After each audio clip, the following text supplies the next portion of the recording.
everyone, I'm Kyra Bauman, and I will be reading from notes because 3 minutes is very fast.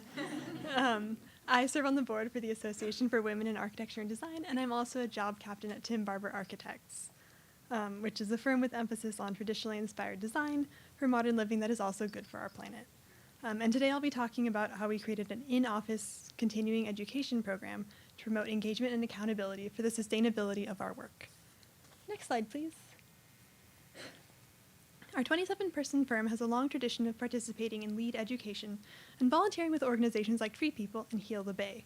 Our principal, Tim, has a history of testing sustainable features in his own home, like gray water systems, solar panels, and edible gardens, in order to share first-hand experience when we recommend them to clients.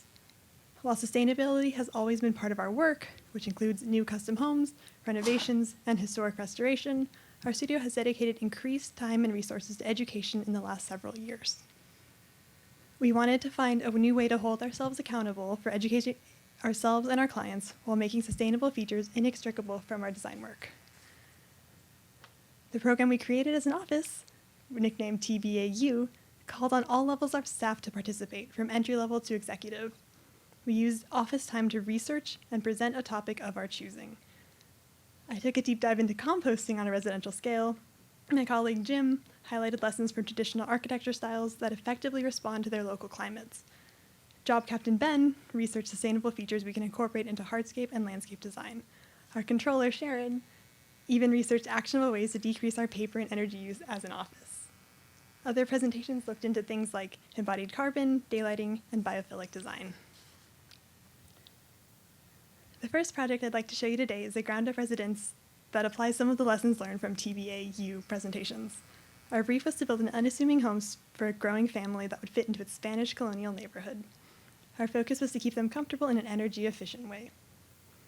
A VRF HVAC system was used, even though Title 24 penalized this, because our research demonstrated the benefits. With 7 bedrooms, some in the basement, this family needed efficient temperature modulation. The envelope was super insulated as well, with a sealed attic and insulated walls. We also studied its solar orientation and installed solar panels. The second is a GroundUp Residence in Studio City.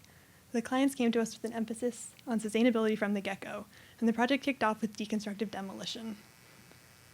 Our team designed the new home to reflect the East Coast sensibility of the homeowner's roots, but with materials better suited to a SoCal climate. Outside, the house has water conservation systems, including gray water tanks and a rainwater cistern, as well as solar collectors and roofs with deep overhangs for shade. Indoors, all of the living spaces were designed to have natural cross-ventilation with 0 VOC finishes and reclaimed oak floors, which were among the features that helped it achieve LEED Gold.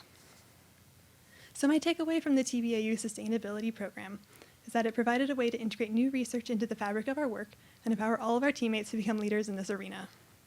As we work through our current projects, sustainability is a guiding principle, and we have routine office-wide sustainability check-ins with a working spreadsheet for tracking our goals and accomplishments, which also facilitates the cross-pollination of ideas and sharing lessons learned between different project teams.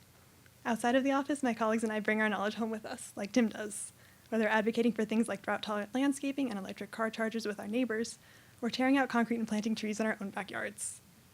We also continue to volunteer with like-minded organizations. We're doing a beach cleanup this weekend, and I look forward to future engagement with many of you here today. Thank you.